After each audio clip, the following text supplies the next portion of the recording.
आते हैं उन कालांशों की संख्या आप लिखते जाइए। फॉर एग्जाम्पल कोई टीचर है जो कक्षा 1 में पढ़ाते हैं, 1 में पढ़ाने का मतलब उनका कक्षा 1 में लगातार 3 पीरियड कम से कम होगा, तो वो 1 को 3 बार लिखेंगे।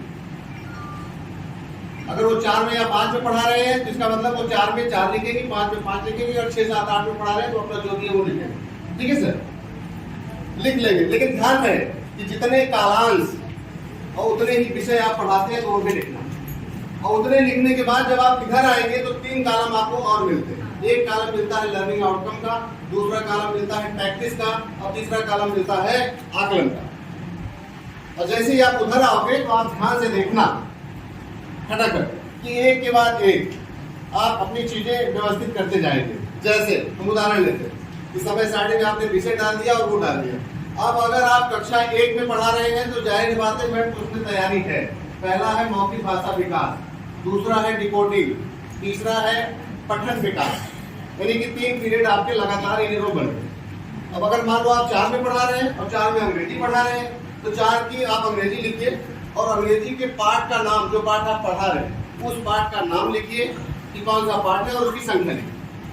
उसके बाद उसके आगे जाइए, कालांश पूछता है, क्योंकि वो साप्ताहिक कार्य योजना है तो एक दिन में हम कम से कम 6 कालांश और अधिकतम 8 कालांश पढ़ा सकते हैं।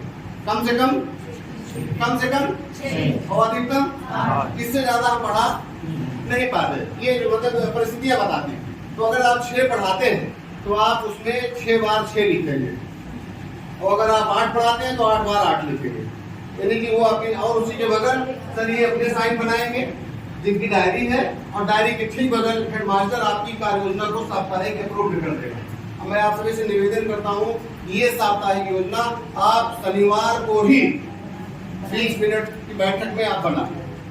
किसी कोई संशय? अब हमने साप्ताहिक कार्य योजना से दैनिक कार्य योजना को कनेक्ट किया। उसमें जो सप्ताह है, माह है अप्रैल, हमने वो डाला, जो सप्ताह है हमने वो डाला। ध्यान रहे सप्ताह का जो पहला दिन है सोमवार वाली तारीख, ध्यान रहे कि जो अगले वाली तारीख है वो मंगल बनेगी, शनिवार की होनी चाहिए, यानी कि 6 दिन का एक साथ आप डाल दें।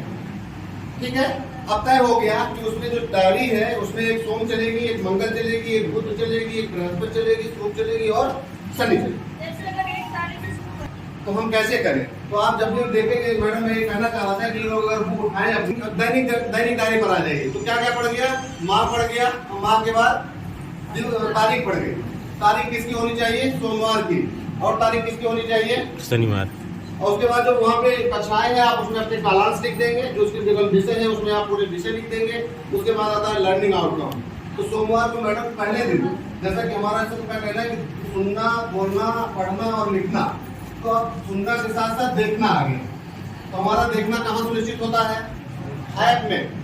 तो सोमवार को आप सारे लोग प्रतिबद्ध हैं कि ऐप का प्रयोग करेंगे जी। अपने पाठ को आप ऐप के माध्यम से ही स्कैन करते हुए उसको आप खोलें।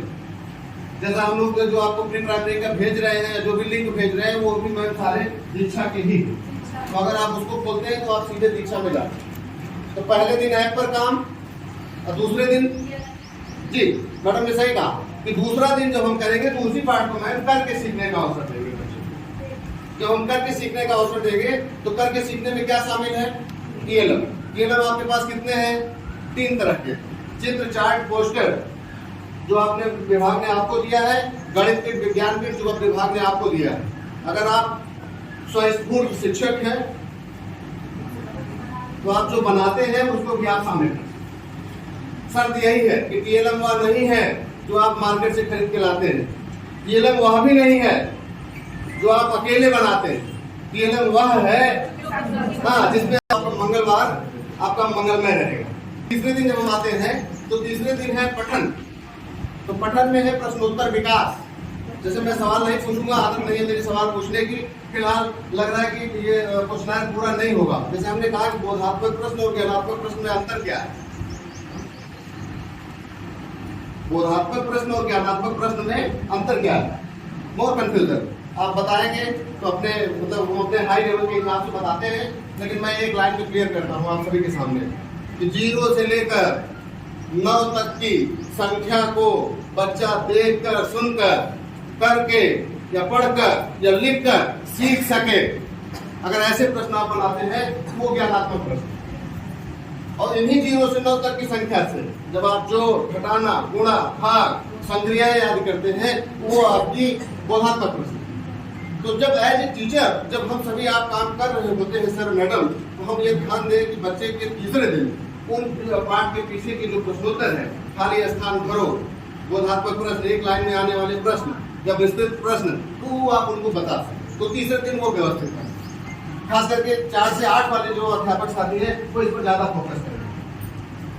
आगे जब आते हैं चौथा दिन आता है लेखन विकास का, जहां पर बच्चा लिखकर सीखता है। और मैं किसी बच्चे की सीखने के हमारे आगे भी ये हमारी अवधारणा स्पष्ट है कि बच्चे को अगर सिखाना है तो यही 4 तरीके हैं, यही 4 माध्यम, यही 4 चरण, यही से सीखते हैं। और जो चौथे दिन आते हैं तो हम आप लिख के देखिए। मैं आप सभी से एक साथ कर रहा हूँ कि आप केवल 4 अक्षर अपनी अपनी कापियों में लिखें।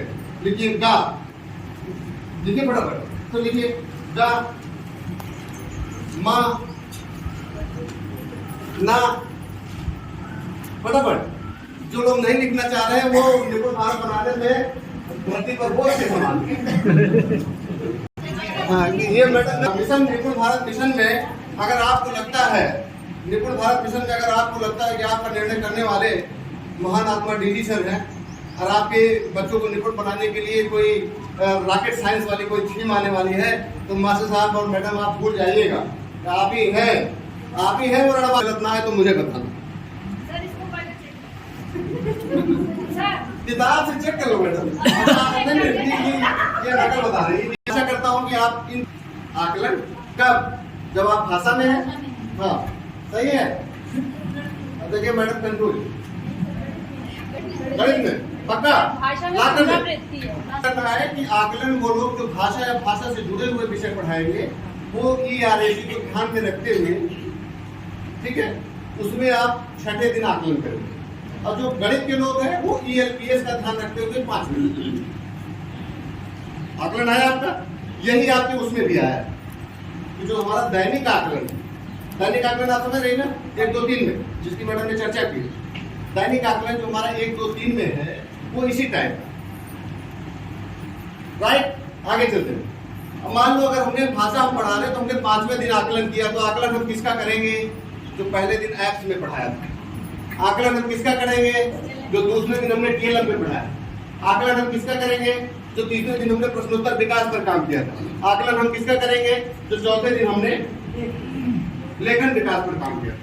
और ये भी मैं बताना चाह रहा था कि इसमें 2 तरह के प्रश्न होते हैं, बंद छोर के प्रश्न और खुले छोर के प्रश्न। जैसे मैंने पूछा बंद छोर के प्रश्न क्या है या खुले छोर के प्रश्न क्या है, तो आप कंफ्यूज हो जाते हैं। कंफर्म मानिए, मैं आपको सवाल के लिए खड़ा नहीं कर रहा क्योंकि टाइम फटाफट लेना भी है।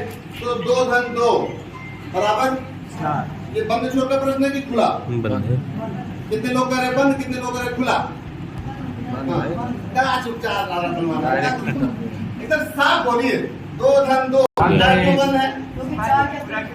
हाँ जी बिल्कुल। आरती मैम के लिए आप एक क्लैप कर सकते हैं। एक क्लैप करिए। आप खुला कौन कह रहा खुला? आपके पिता के ऐसे और कितने लोग? तो बच्चा आपको खुले छोर का प्रश्न बताता है, कई तरह के उत्तर बताता है कि पापा से बूढ़े वाले, पापा से है वो बच्चा उत्तर दे सके।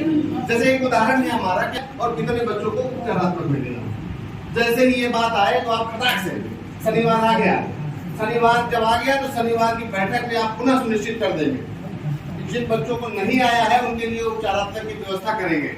उपचारात्मक आप बाहर से लाके नहीं सौंपेंगे। उपचारात्मक उसी अगले चैप्टर का शब्द हो सकता है, उसी का वाक्य हो सकता है, उसी का छोटा अनुच्छेद हो सकता है, या उसी की गणित की परिभाषा या कुछ भी हो सकता है। तो ये ध्यान देंगे। और इसी पर आधारित जो आपकी शिक्षण योजना प्रतिदिन प्रेषित की जा रही है वो है, राइट मैडम? Right sir. तो आप सभी ने देखा होगा एक महत्वपूर्ण है कॉलम कि स्व आकलन। स्व आकलन में मैम सब लोग यही लिखते हैं कि हमारी शिक्षण प्रक्रिया सफल रहे। कुछ लोग और अच्छे से लिखते हैं बच्चे सीख रहे हैं। हाँ तो प्राप्त हुआ होगा। जब आप ग्रेजुएट हुए होंगे तो भी आपको आकलन वो आपकी क्यों नहीं है, वो भी आपकी होना चाहिए कि नहीं होना चाहिए। उस कक्षा का नाम, कक्षा 6 में जैसे पढ़ाते हैं तो 6, विषय अगर मैथ पढ़ाते हैं तो मैथ, उसके आगे एक रेखा खींच दीजिए, रेखा के नीचे पंजीकृत बच्चे, जैसा अभी सर ने बताया बड़ी प्रॉब्लम कि निपुण कैसे होंगे। और जब आप ये लिखेंगे तो आपको पता होगा कि आप आकलन कितने का कर रहे हैं। पंजीकृत का आपने नीचे लिखा और पंजीकृत का जो बच्चे आए हैं उनको सही बटा में लिखा, और सही बटा में लिखने के बाद जब आपने एक कालांश पूरा पढ़ा लिया तो उस कालांश के बाद आए हुए बच्चों में से कितने बच्चों ने सीखा ये आप लिख लीजिए। तब आपको रियल टाइम वास्तविक आकलन आपको देखने को मिले। उसके बाद मासिक आकलन के समय जब आप चीजें ले जा रहे होते हैं तो उनको जो कक्षा 1 और 2 और 3 की बातें आ रही हैं उनको चढ़ाने के लिए आप खुद ही सक्षम हैं, जान पाते हैं कि उसको कैसे पढ़ना। नहीं पढ़ना है तो आप इस बार की जो संदर्शिका आ रही है उसमें तो उसी पढ़ने पर रहेगा। मैं इस बार से उनको पढ़ना पड़ता है, और इसलिए जब आप जुलाई में आपके हाथ होगा, एक ही महीना बचा हुआ है 20-25 दिन, तो आप उस ट्रैकर को भरना सीख लीजिए, उसकी एक प्रैक्टिस कर लीजिए। मैं यूट्यूब के कुछ वीडियोज आपको शेयर कर दूंगा, आप उन वीडियोज को देख करके क्लियर हो जाइए कि कैसे उनको आप भर सकते हैं। मेरा उसमें विजन स्पष्ट है कि जो आपने दैनिक योजनाएं अपनी बनाई थी, दैनिक आकलन आप रोज कर रहे थे, साप्ताहिक आकलन आपने 5वें या 6वें दिन कर लिया, और उसके बाद जो सावधिक आकलन है 9वें मंथ में ना, 9वें सप्ताह में और 11वें सप्ताह में, और वार्षिक 18वें में, हाँ तो वो कंफर्म है, लाइन बना हुआ है, उसमें मैं कुछ खास है नहीं, ये तो थोड़े बस कंफ्यूज है। और आशा करता हूँ कि जो जुलाई में आपके साथ वो आएगी